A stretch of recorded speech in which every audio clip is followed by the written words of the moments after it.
Donc ça y est, l'enregistrement a terminé. 3, 2, 1, on commence. Bonjour à tous. Aujourd'hui, nous recevons Jennifer Larcher pour découvrir comment le prompt engineering peut devenir un vrai levier de réussite. Alors, mieux utiliser l'IA, on y est tous, mais ce n'est pas seulement gagner du temps. Dans cette formation, ça va être apprendre à obtenir des résultats plus précis, plus professionnels et plus rentables au final. Dans cette interview, Jennifer va nous expliquer comment sa formation peut aider chacun d'entre nous à passer d'une utilisation approximative de l'IA à une méthode claire, efficace et orientée résultat. Et donc, bonjour Jennifer. Bonjour Armand, merci beaucoup de me recevoir sur Learning Club et de m'avoir proposé cette formation qui était très sympathique à faire. Bon, Donc écoute, voilà, et je pense qu'elle va être utile à plein de gens clairement. qui font des... Ouais, ça peut être vachement intéressant. Bon, donc du coup, on va rentrer directement dans le vif du sujet, on va poser le problème. Ouais. Aujourd'hui, on a beaucoup de personnes qui utilisent ChatGPT, Claude et autres, mais on l'a tous fait, on n'obtient pas toujours les bons résultats. Et donc, selon toi, quelle est l'erreur la plus fréquente quand on écrit un prompt? Eh ben, c'est d'être trop classique et de penser en fait que l'IA va tout faire à notre place. Faut savoir que l'IA, c'est un exécutant et il ne va pas forcément réfléchir et donc l'erreur en fait que beaucoup font, c'est de se dire, «Je vais lui dire de rédiger sur, comment planter des carottes et la sortie va être géniale». Juste en lui disant, 4 mots et en fait, bah, c'est pas ça du tout parce que ça correspond à absolument rien, ni ce que le lecteur veut, ni ce que Google veut et aujourd'hui, on a assez de recul pour savoir que les contenus qui sont générés de cette manière, ne durent pas très longtemps sur la SERP. Et ça le Ouais. vaut aussi pour tout, hein, pour les mails, pour, les contenus sur LinkedIn, Twitter, voilà, c'est assez universel. Ouais. Donc du coup, alors concrètement, on est dans le vif du sujet là. Qu'est-ce qui fait la différence entre un prompt basique et un prompt vraiment efficace? Alors en fait, avec un prompt basique, écris-moi un article de 500 mots sur, comment planter des carottes. Il va nous dire comment planter des carottes, mais on va jamais prendre en compte, en fait, ce que le lecteur cherche. Qu'est-ce qui est proposé sur la SERP? Qu'est-ce qui est proposé sur YouTube, par exemple? Est-ce qu'il y a des actualités qui ont été faites? Donc en fait, l'IA ne va pas chercher, elle va juste exécuter. Vous lui demandez de rédiger un article de 500 mots, elle va rédiger un article de 500 mots. Alors qu'un prompt expert, on va lui donner beaucoup plus de choses. On va lui donner, un rôle, une qualité rédactionnelle, on va lui faire un sourcing de data, on va lui dire où chercher, ce qu'il faut chercher, pourquoi il faut le chercher, ce qu'elle doit mettre en Mmh. forme, ce qu'elle doit pas faire, ce qu'elle doit donner comme sortie, ce qu'il faut qu'elle évite de faire et ça permet en fait d'avoir un texte, d'ailleurs je le montre dans la formation, d'avoir, une sortie qui est complètement différente, quoi. Donc du coup, dans ce qu'on en va découvrir là sur ta formation, est-ce qu'on peut vraiment dire que le prompt engineering est devenu une compétence à part entière comme community manager, développeur ou un truc comme ça? Oui, clairement, parce que moi, je suis pas mal de formations sur pas mal de domaines et je me rends compte que le problème numéro un à chaque fois, en fait, c'est les gens se rendent compte, «Ah OK, mais du coup, moi, je faisais pas du tout comme ça et ça marchait pas.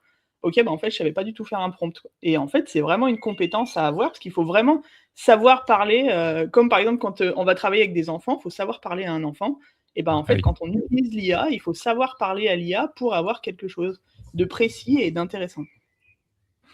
Bon et du coup alors alors parce que toi tu es une rédactrice à part entière, tu écris pour des clients, tu écris pour tout un tas de gens pour justement, en matière de SEO et à quel moment dans toute ton expérience tu as compris que bien savoir prompter, ben ça devient un vrai avantage professionnel? Bah, en fait, au tout début, quand l'IA est arrivée, on a tous fait la même chose, c'est-à-dire, le prompt pourri et on a eu, des sorties complètement pourries. On a fait ça pendant quelques mois et on s'est rendu compte que derrière Google, il a sorti la tapette et il a viré tout le monde. C'est à ce moment-là que moi, je me posais des questions en me disant, «OK, bah, si cet article-là, il plaît pas, pourquoi?» et moi, j'avais l'avantage d'être rédactrice depuis, pas mal de Ouais. temps et déjà de savoir comment écrire un article, ce que beaucoup ne savent pas. Enfin, Mmh. beaucoup pensent savoir ce que c'est un article, mais en fait, ils ne le savent pas. Donc moi, déjà, au départ, j'avais déjà un prompt qui était plus avancé, mais ça suffisait pas, en fait, pour avoir, une qualité qui se rapprochait, d'un rédacteur. Bien que beaucoup disent qu'on peut avoir avec l'IA une qualité rédactionnelle qui se rapproche d'un vrai rédacteur, c'est globalement faux parce qu'un rédacteur humain reste un rédacteur humain et l'IA n'arrivera jamais à l'égaler. Voilà. Donc, on a bien posé notre petite problématique par rapport à cette formation. Ben, maintenant, on va parler un peu de ton expertise. Alors, on sait tous que tu es une rédactrice web depuis de nombreuses années, avec une forte expérience en SEO, sur le contenu, le e-commerce. Et en quoi ton expérience terrain a-t-elle influencé cette formation? Alors en fait, moi je pars pas de zéro. C'est-à-dire que quelqu'un aujourd'hui qui va se dire, il va se poser des questions. Comment on fait pour rédiger un prompt? Qu'est-ce que c'est une title? Qu'est-ce que c'est une métadescription? Qu'est-ce que c'est un article? Comment on écrit un article? Avant, beaucoup se disaient: «Bah OK, j'ai mon brief, je le donne à un rédacteur offshore ou à un rédacteur français et il me renvoie l'article et c'est bon».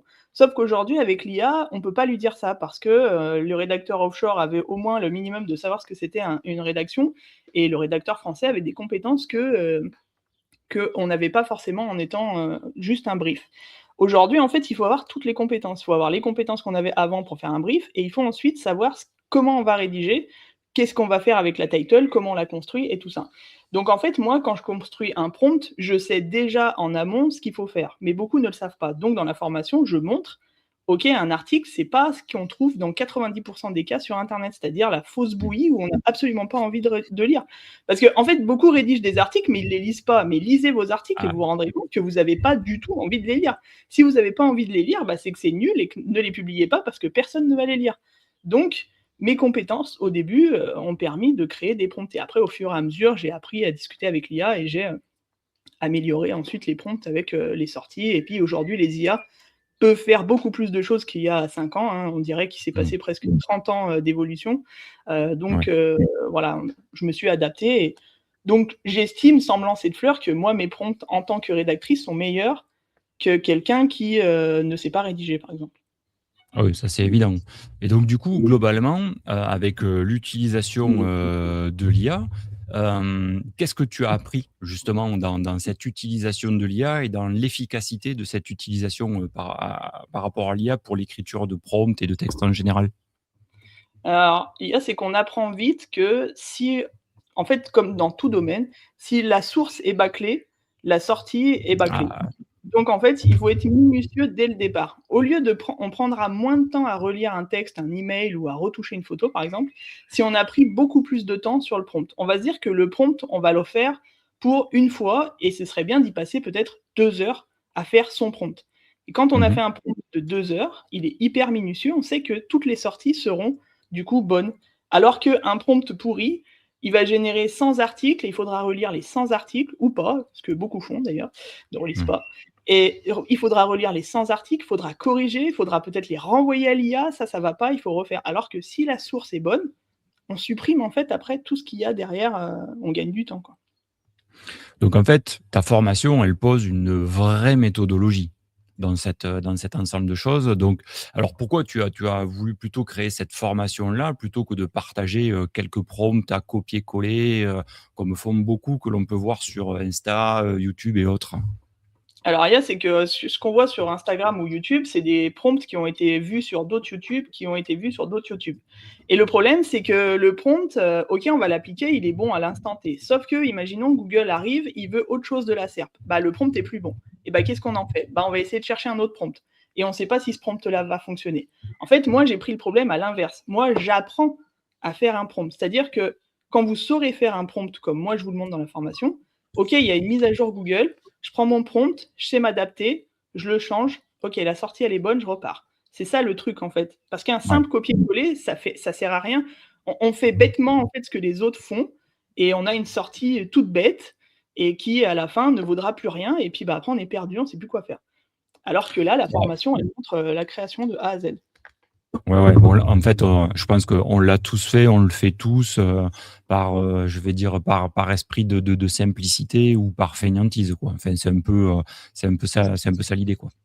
Ouais, clairement. Puis après, on va se dire, «Ouais, mais pourquoi Google m'a éjecté de la SERP?» Bah, peut-être parce Mmh. que ton contenu était nul et beaucoup vont Ouais. se dire: «Ouais, mais comment on fait pour pas avoir un contenu nul?» Bah, on sait pas, on cherche des vidéos YouTube et puis ça marche pas et puis on tâtonne et puis ça marche pas non plus, puis on sait pas quoi faire et voilà et on perd un max de temps, mais de fou. Mmh. Et donc, on en Et vient à pourquoi acheter cette formation? Alors, concrètement, quel problème ta formation permet-elle de résoudre? Et en quoi est-ce important de se former maintenant? Parce qu'on sait que l'IA avance, ça avance très vite, mais pourquoi il est important de se former maintenant pour le futur et pour, faire du bon contenu dans le futur? Bah, en fait, Google, il est comme les lecteurs. Alors, c'est un algorithme, mais il est de plus en plus exigeant. Un lecteur, aujourd'hui, on sait qu'il va avoir des majuscules à tous les titres, il sait que c'est de l'IA, il va pas lire. Alors Google, il n'a pas cette pertinence-là, mais il a un algorithme qui arrive à savoir que le contenu, il est totalement vide et qui sert à rien, donc il va l'éjecter. Donc en fait, pourquoi? Au départ, c'est parce que le prompt ne va pas et qu'on ne sait pas ce qu'il faut chercher. Il faut savoir que pour rédiger un article, un rédacteur, avant, il faisait beaucoup de choses. C'est-à-dire qu'il fallait trouver un titre, il fallait regarder le mot-clé, il fallait regarder la SERP, il fallait regarder le contenu des autres, il fallait créer un plan, il fallait vérifier que les datas étaient bonnes. Et quand on avait fait tout ce travail-là, ensuite, il fallait rédiger l'article. C'est tout ce qu'il faut apprendre aujourd'hui pour créer un prompt. Donc en fait, la formation, elle permet de résoudre tout ça. Ça permet en fait de quelque part de devenir un rédacteur, mais IA seulement, parce qu'il faut savoir rédiger aussi. C'est Mmh. aussi une Oui, compétence, sans planter des fleurs, rédiger, c'est voilà. Mais on va dire c'est un vrai qu'aujourd'hui, travail. voilà, c'est ça. C'est dommage que beaucoup pensent que non, mais c'est un vrai travail quand même. Et du coup, la formation, elle permet de devenir un rédacteur IA. On ne sait pas rédiger, mais on sait rédiger avec l'IA. Et on sait avoir une sortie pertinente qui correspond à ce que Google et le lecteur veulent. Donc du coup, cette formation-là, hem, globalement, à qui elle s'adresse et à qui elle peut faire gagner du temps? Enfin, quel est le public cible type, pour cette formation? Qui ça peut intéresser? Ben, en fait, ça peut intéresser tout le monde parce que je montre comment faire, une landing page. Alors, il y a eu la vague de, «Ah, j'ai créé mon site internet super bien, mon site de Mmh. service avec, Lovable, il est génial», mais en fait, ça donne rien, il y a pas de conversion, il y a que dalle. Pourquoi? Bah, parce qu'il faut savoir créer une landing page et créer une landing page, bah, un rédacteur, il sait faire et comment on fait? Bah, il y a tout un processus derrière. Pareil pour la rédaction, pareil pour les images, pareil pour la création de fiches produits. Donc en fait, cette formation-là, elle s'adapte à tout le monde parce que quand on sait faire un prompt pour une rédaction, on va savoir l'adapter pour la landing page, on va savoir l'adapter pour l'image, on va aussi savoir l'adapter pour une fiche produit parce qu'on sait ce qu'on veut et on sait comment parler à l'IA et on sait comment adapter le prompt. Et j'explique dans la formation qu'à la fin, quand on a fait tout ça, on peut avoir une bibliothèque de prompts et du coup, piocher à chaque fois, OK, il faut que je fasse une fiche produit, c'est ce prompt-là que je vais prendre et je le fais, hop, et j'ai ma fiche produit. Pareil pour une image, je montre dans la formation comment on peut avoir d'autres infographies totalement pourries qu'on peut voir depuis 1 an et qu'on voit toutes les mêmes et c'est insupportable. Parce qu'une C'est lamentable. infographie, c'est pas juste un truc coloré avec plein de texte. Si on regarde les infographies qui étaient faites il y a 10 ans, enfin, on voit des statistiques, des choses, enfin, c'est pas du tout ce qu'on voit aujourd'hui. Donc il faut savoir parler à l'IA en lui disant non, ce que tu fais là, ça va pas, l'infographie, c'est pas comme ça. Il faut par exemple une timeline ou un truc comme ça. Donc, euh, donc en fait, la formation permet de s'adapter comme ça et elle s'adapte finalement à tout le monde. Un e-commerçant pourra autant s'y retrouver qu'un entrepreneur, un freelance, un consultant, voilà, un éditeur de site. Surtout les éditeurs de sites, s'il vous plaît, essayez de rédiger mieux. Je suis aussi éditrice de site, mais c'est vrai que des fois, je vois des articles, ça me fait peine, quoi. Ah ben toi, en plus, en ayant l'œil pro, effectivement, ça doit te faire, pleurer des larmes de sang, quoi. Bah ouais, c'est sûr que après, il y a des articles, on voit que c'est nul, on n'a pas envie d'y lire, Mmh. donc on sait bien ce que ça va donner, ça va sortir de la SERP, c'est sûr. Alors après, Ouais, c'est il y en a qui bidouillent un peu et qui disent: «Non, moi j'ai du contenu full IA par au lieu et ça marche très bien». Oui, mais enfin derrière, tu fais quoi? Tu injectes quoi? Tu pousses avec quoi? On sait très bien qu'il y a des mmh. petites techniques, pour que forcer Google, mais ça n'a qu'un temps. On sait très bien qu'après les sites, ils se font dégommer et qu'au bout de 2 mois, pareil sur Discover, hein, ça Discover, on y a vu aussi, hein. Bah, ça, on a tous vu nos contenus se faire dégager, sur une mise à jour de Google où, du jour au lendemain, tu te dégringoles, dans les trucs. Ça nous est arrivé à tous et ça nous arrive à tous régulièrement quand tu as pas le temps de faire, un bon contenu, quoi. Et donc du coup, cette formation-là, elle s'adresse plutôt quoi? Aux débutants, aux personnes qui ont déjà utilisé, l'IA, ceux qui sont un peu plus avancés, quel est un peu le public, ciblé dans cette formation? Alors les débutants sûrs, parce qu'il y en a beaucoup qui savent pas créer des prompts, donc ils vont apprendre à créer un prompt pour tous les domaines que j'ai donnés tout à l'heure. Et Mmh. il y en a qui se disent experts en prompt et qui ne le sont pas du tout. Et en fait, ils pensent savoir utiliser l'IA, mais en fait, ça va pas du tout. Pourquoi? Parce que, bah, les sorties ne vont pas et pourtant ils sont convaincus, hein, que c'est ça qu'il faut faire. Mais quand on discute un peu avec eux, on se rend bien compte que non, en fait, c'est pas ça, le prompt, ça va pas, il manque beaucoup de choses. Et il suffit pas de dire à Claude, «Qu'est-ce qu'il faut que je mette dans mon prompt pour avoir une bonne rédaction?» Bah, c'est pareil, il va vous dire, ce qu'il va trouver sur internet en piochant un peu de partout, mais il faut derrière une vraie expertise de qu'est-ce qu'on met dans un article ou qu'est-ce qu'on fait dans une image ou comment on fait pour avoir une image. Par exemple, un photographe aura une sortie beaucoup plus intéressante, même avec ChatGPT, que quelqu'un qui est pas du tout photographe. Parce que je le montre aussi dans la formation qu'on peut utiliser en fait des critères, qui marchaient pas mal avec, Midjourney pour avoir des photos qui sont pas, des trucs avec 12 doigts et 2 têtes, quoi. Voilà, quoi. Oui, on l'a pareil, une fois de plus, on a tous expérimenté ce truc-là ou les choses qui sont atroces, quoi. Et donc, dans cette formation-là, comment est-ce que tu as fait pour la rendre accessible? Même à quelqu'un qui partirait de zéro là, c'est quelle est la recette? En fait, j'ai tout décomposé et j'ai essayé de tout expliquer de A à Z. Alors sans être trop chiant, parce qu'on sait aussi que l'attention Voilà. au niveau des formations, si ça dure, 25 heures, c'est pas la peine, au bout d'un moment, c'est chiant, Ouais, ouais, ouais. ça saoule tout le monde, donc voilà. Donc le but, en fait, c'est d'être efficace, rapide et de montrer exactement ce qu'il faut faire. OK, je fais ça, je le mets. OK, je fais ça. Non, moi, je fais plutôt ça, je vais mieux ça. OK, je injecte ça. Hop, hop, hop. Et là, et après, je le dis bien dans la formation, c'est ma façon de faire sur la rédaction. Si vous voulez injecter d'autres choses dans la rédaction, hop, vous le mettez dans le prompt et hop, et comme ça. Donc en fait, on crée de A à Z avec la formation et après, on l'adapte avec ce qu'on a comme compétences ou ce qu'on veut. Voilà. Ouais. Bon et donc concrètement, à la fin de la formation, quand les personnes auront fini de regarder ta formation, auront fait les exercices et auront pratiqué, qu'est-ce que l'apprenant saura faire, concrètement qu'il ne savait pas faire avant? Alors, il saura créer un prompt pour landing page, image et rédaction et il saura surtout l'adapter. On sait bien aujourd'hui que même les contenus qui sont super bien écrits aujourd'hui, peut-être dans 6 mois ou 1 an, ils vaudront plus Ouais, rien parce que Google aura de nouveau changé et qu'il y aura de nouvelles tendances. Par exemple, il y a quelques mois, on parlait pas des query fan-out, des requêtes en fait qui étaient utilisées par les LLM pour aller, arranger en fait les articles. Aujourd'hui, c'est de la data qu'on va prendre pour améliorer les articles, pour être sûr d'être mieux cités dans les IA. On sait bien que dans 6 mois, 1 an, il y aura d'autres choses qui vont évoluer et donc du coup, ce prompt-là ne sera plus forcément utile, mais comme on sait prompter et comme on sait faire, on pourra l'adapter. On enlèvera certaines choses, on en rajoutera. Moi, en fait, c'est ce que j'ai fait. Si par exemple, j'ai commencé l'IA il y a à peu près 5 ans, mes prompts faisaient à peu près 100 mots. Aujourd'hui, j'ai des prompts qui vont faire 1 500 mots. Ils se sont, ouais. adaptés en fonction des évolutions, et après ça s'adapte aussi en fonction, de la SERP. On va pas rédiger de la même façon quand c'est un site santé ou un site jardinage et comme ça, on sait bien adapter et on copie-colle pas juste, bêtement un truc, pour avoir la même chose, sur tous les sites et partout, quoi. Ouais, en fait, ça va permettre d'être complètement autonome au fur et à mesure du temps. C'est une trousse à outils pour permettre à l'apprenant d'être autonome dans le temps et dans l'évolution de tout ce qui va se faire sur l'IA dans les mois et dans les années à venir, quoi. C'est ça, en fait, c'est une sécurité. Si on Mmh. sait faire, bah, c'est comme quelqu'un qui va poser son carrelage. Aujourd'hui, si on sait poser un carrelage, on n'aura pas besoin d'aller dépenser peut-être des milliers d'euros à appeler un carreleur. Bah, avec un prompt, c'est pareil, on peut se débrouiller tout seul et améliorer du coup, la sortie. Ouais, ouais et puis tu peux poser un carrelage qui fait 10 centimètres par 10 ou un truc qui fait, Voilà, 40 par 40, et on saura, tu sais le faire on saura évoluer. Oui, c'est ça, on saura adapter la colle et tout ça. Bah, avec le prompt, c'est pareil. ouais. Bon, parlons maintenant concrètement de ta formation. Donc dans la formation, tu montres comment créer des prompts pour la rédaction, les landings et alors pourquoi avoir choisi ces cas d'usage-là? Alors en fait, toujours pareil parce qu'il y a eu la tendance là qui est arrivée avec les IA, pour faire des sites internet à l'appel.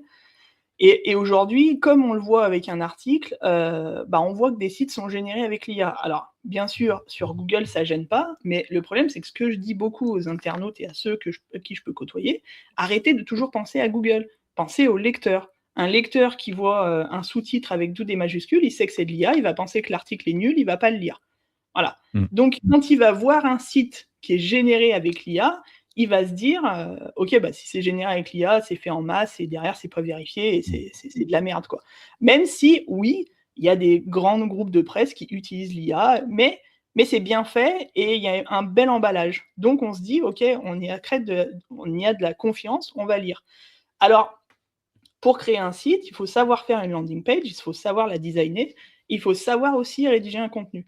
Donc on va dire que c'est les 2 tendances les plus importantes à maîtriser aujourd'hui quand on veut créer un site. Après pour un e-commerce, c'est autre chose. Quand on veut faire des fiches produits et tout, pareil, on adapte le prompt. Mais on va dire qu'aujourd'hui, pour créer un site, il faut savoir créer un design avec une landing page et créer du contenu. Donc, du coup, prenons le cas de la rédaction. Qu'est-ce qu'un bon prompt permet d'obtenir de mieux qu'un simple écris-moi un article sur comment planter mes carottes, par exemple? Alors en fait, dans un prompt, il va falloir donner déjà un rôle à l'IA pour déjà lui dire ce qu'elle va faire, parce qu'on va pas lui dire tu es carreleur et tu vas rédiger un article. Donc on va lui dire son rôle, on va lui dire le ton, la qualité rédactionnelle, on va lui dire où chercher les informations, on va lui donner l'intention de recherche, on peut lui donner un persona, on peut lui donner un champ lexical. Et tout ça, en fait, dans écris-moi un article de 500 mots, ça y est pas. Et elle va pas le faire toute seule, elle va pas se dire oh attends, il me demande un article de 500 mots, il faudrait peut-être que je crée un champ lexical, ça pourrait être sympa. Non, pas du tout, c'est pas un humain, il sait pas. Si on lui dit pas de faire, il va pas le faire. C'est comme un enfant en fait. Un enfant de 2 Ouais, c'est ça. ans, il va pas forcément réfléchir, donc il faut tout lui expliquer. Donc c'est pour ça que dans le prompt, en fait, je détaille et entre le temps où j'ai fait la formation et même aujourd'hui, on peut dire qu'on pourrait même encore rajouter d'autres choses. On pourrait rajouter ce que je disais tout à l'heure, les queries fan-out, on pourrait créer un champ lexical pour ne pas dépendre, par exemple, d'outils et être complètement autonome. Ça, on peut le faire en lui disant d'aller scraper d'autres sources d'informations. Et on peut lui dire ensuite d'ajouter, je ne sais pas, une patte. Par exemple, au lieu d'avoir, parce qu'on Oui. sait que les articles qui vont sortir sont génériques, on parle de persona à qui on s'adresse, mais il faut aussi savoir qu'un article de jardinage, par exemple, il peut être écrit de manière un peu sympa. Par contre, un article de santé va être écrit, par exemple, par une expert, il n'aura pas forcément le même langage que du jardin et salut, ça te dirait de planter des tomates. Donc voilà, le prompt en fait expert, il faut se dire, plus le prompt est long, plus c'est précis, plus l'IA va savoir où elle va. Alors il y a un piège, de se dire, ça sert à rien d'avoir des prompts de 4000 mots. Pourquoi? Parce que l'IA après se perd, elle va se noyer, elle est un peu conne, hein. Faut pas se mentir. Donc il faut se dire: «OK, il faut que ça soit important, qu'il y ait pas mal d'informations, mais pas trop non plus», parce que surtout si on fait de la masse. Si on fait du one shot comme ça en chat, c'est pas pareil. On peut se permettre de donner un prompt de 2000 mots et après derrière de rectifier si toutefois ça va pas. Si on fait de la masse et qu'on lance des 100 articles, on ne pourra pas derrière repasser sur 100, 200, 300 articles, donc il faut être sûr au début. Donc moi je dis un prompt de 1000, 1200 mots, c'est suffisant pour avoir une sortie très pertinente. Et bien structuré, en fait, c'est Voilà, surtout ça le c'est ça. truc. Ouais. Et alors, prenons le cas d'une landing page, comment le prompt engineering peut-il t'aider à produire une page, une landing page qui va être plus convaincante, plus claire et surtout orientée sur de la conversion? Alors il y a, c'est qu'avant on avait plusieurs catégories de sites. On avait les blogs purs avec la façon BFM TV sur la home et on avait les sites de services, donc avec des landing pages orientées conversion. Aujourd'hui, ça se mélange un peu parce qu'on se dit, pour se démarquer un peu du concept blog, c'est bien aussi d'aller mettre par exemple une home page style, c'est comme on fait pour un e-commerce, mais de montrer en fait derrière qu'on a un blog. Ce qui permet en fait d'avoir un design un peu plus sympa. Et donc, en fait, beaucoup pensent qu'un site, c'est OK, j'ai un héros, bonjour, vous êtes sur mon site, une photo à propos, en bas mes articles, et après on passe à la suite. En fait, c'est pas du tout ça.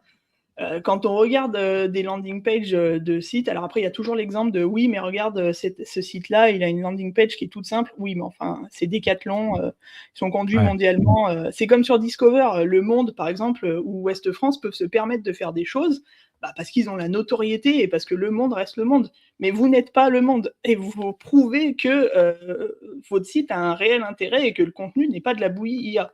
Donc, il faut y aller un max sur le design et il faut créer, même si on fait un site de blog, il faut créer une première page qui donne envie et qui donne confiance.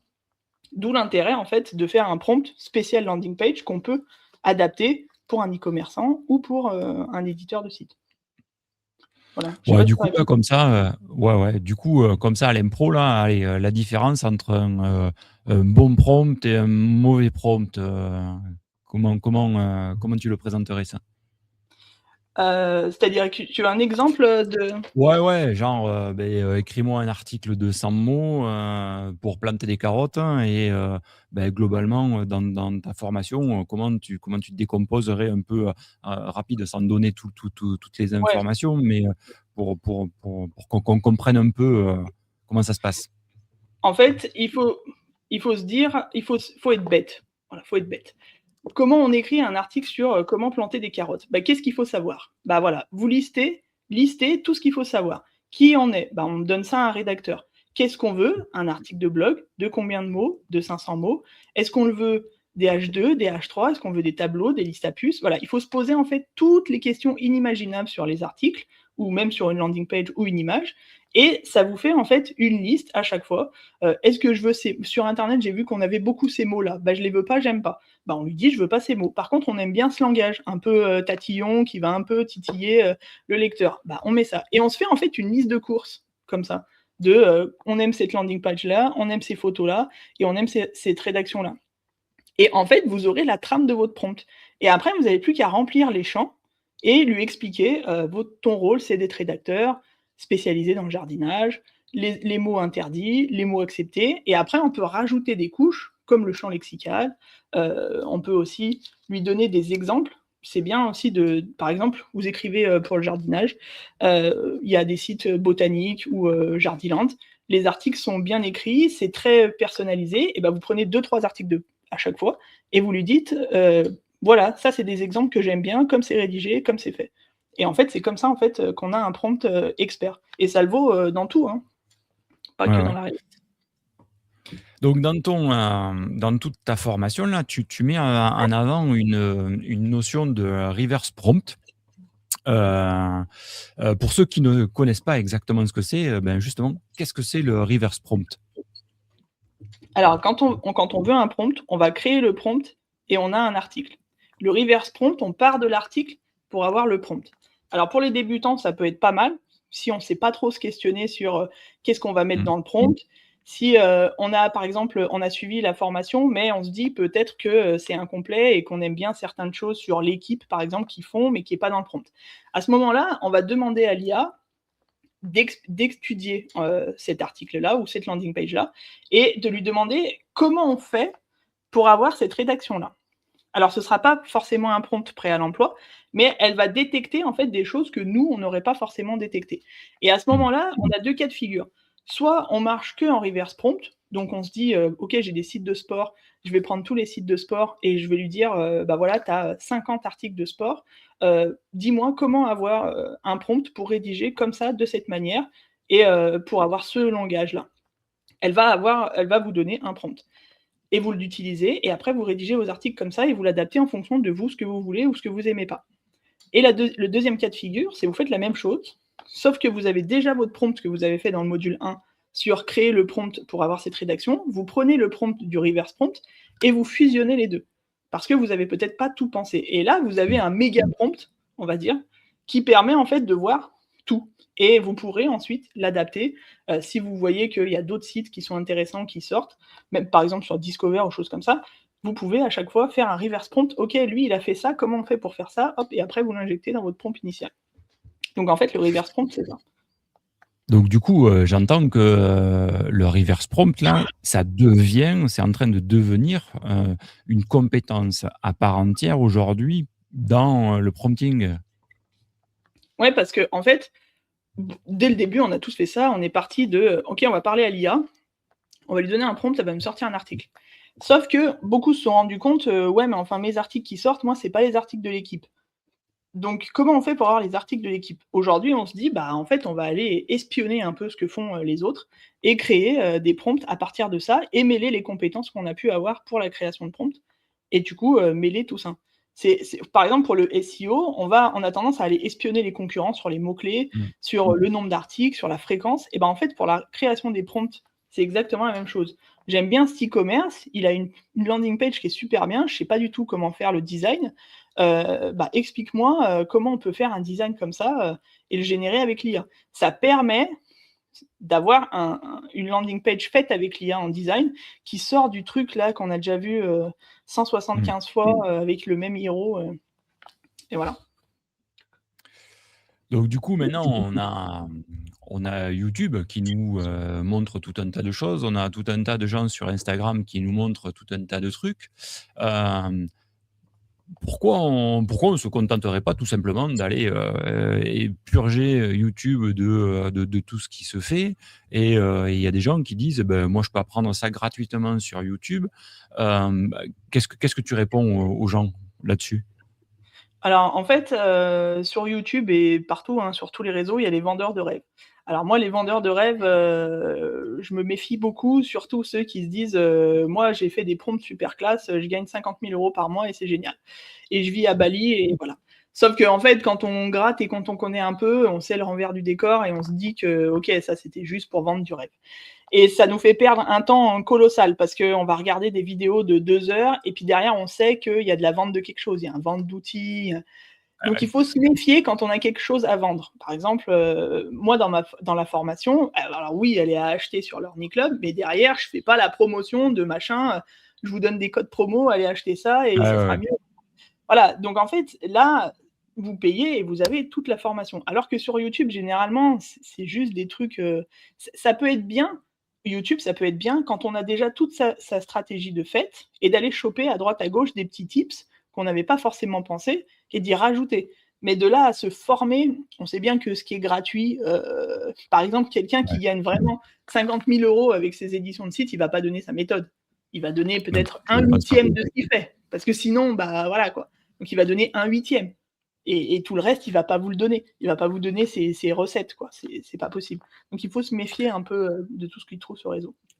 Ouais, t pour continuer sur YouTube, donc du coup, quelle est la différence et la plus-value, de ta formation par rapport à aller, glaner des petites astuces, comme ça, par-ci par-là sur YouTube? Bah, en fait, on gagne du temps parce qu'on va se dire que, allez, on est gentil, sur une vidéo YouTube, on va apprendre peut-être 2 choses en 1 heure. Donc, pour apprendre, quelque chose de vraiment pertinent, il va peut-être falloir regarder, peut-être 20 vidéos YouTube et dedans, il y aura Ouais. des choses qui seront erronées, qui vont vous envoyer vers un chemin, un mauvais chemin. Moi, je vends pas du rêve, je vous dis pas que vous allez devenir millionnaire avec les prompts. Moi, ce que je vous dis, c'est qu'avec la Ouais. formation là, vous allez avoir des contenus qui vont plaire à Google et qui vont plaire aux lecteurs et qu'ensuite vous saurez adapter en fonction des mises à jour et de ce qui se fera.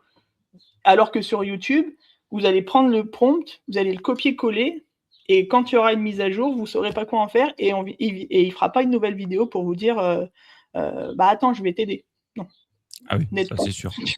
Voilà, donc c'est ça la différence. Donc comme, chaque fois que, on met quelque chose en ligne, une formation, on a toujours des objections, partout. Ça sert à rien de payer, c'est pas ci, c'est pas là. Et là, on en a une qui revient assez régulièrement, c'est, l'IA évolue trop vite, la formation risque, d'être vite dépassée. Qu'est-ce que tu peux, dire à ce sujet-là? En fait, la formation, on apprend à faire.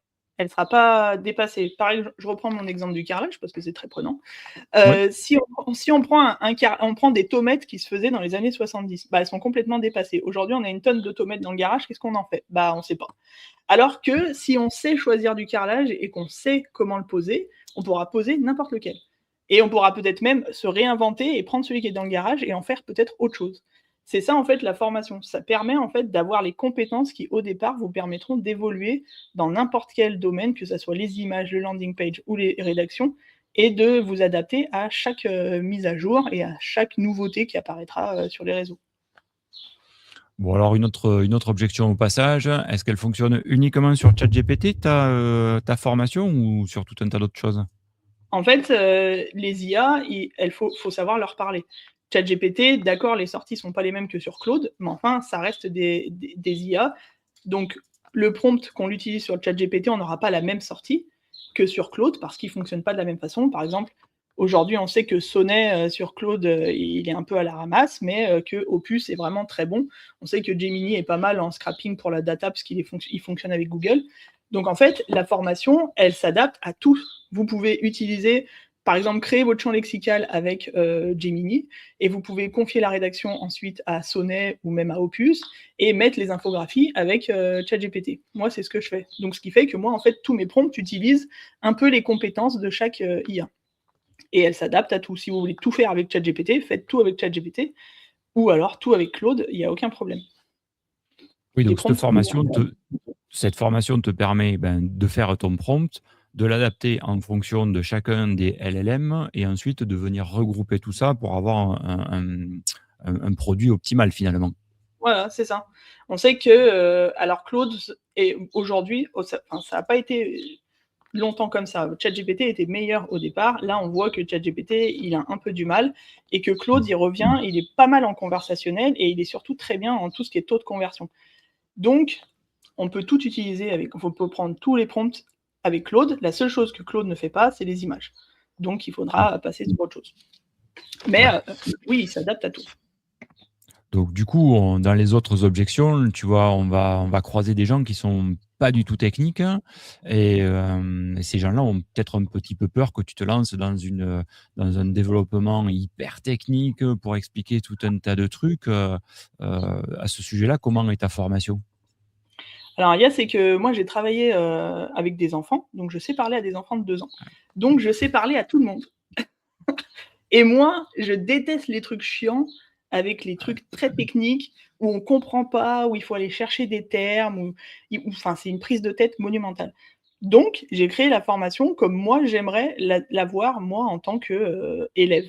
Donc, elle s'adapte à tout le monde. Un débutant, un expert qui comprend bien les choses, un débutant qui comprend absolument que dalle à l'IA. À la fin de la formation, il sait créer un prompt. Il saura peut-être pas créer un site, ensuite aller chercher des mots-clés et tout ça, parce que ça, c'est autre chose et c'est une autre formation, mais il saura avoir un article qui pourra être pertinent. Et on va toujours avoir la personne qui dit: «Oh, moi, c'est bon, moi, je sais utiliser l'IA». Heu Qu'est-ce que ta formation, elle peut apporter à cette personne-là? Parce on a tous utilisé l'IA, on l'utilise tous, régulièrement dans nos jobs à droite à gauche et qu'est-ce qu'on peut lui dire à cette personne-là? Alors moi, je pars du principe que ceux qui pensent avoir la science infuse et qui pensent savoir tout bien faire, c'est qu'ils font mal. Voilà. Moi, je pense Ouais. qu'au cours de sa carrière, il faut accepter de se former et d'être curieux sur tout et n'importe quoi. Moi, je suis rédactrice et je me forme encore aujourd'hui, même après 15 ans de rédaction, sur le copywriting, sur l'e-commerce, sur la rédaction. Je me dis pas: «Non, non, non, moi je reste avec les compétences que j'avais il y a 15 ans, c'est tout bon».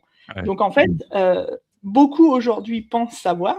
Moi, je leur dirais: «Testez la formation et vous verrez si vraiment vous savez tout». Moi, je pense qu'il y a des choses qu'ils savent pas forcément.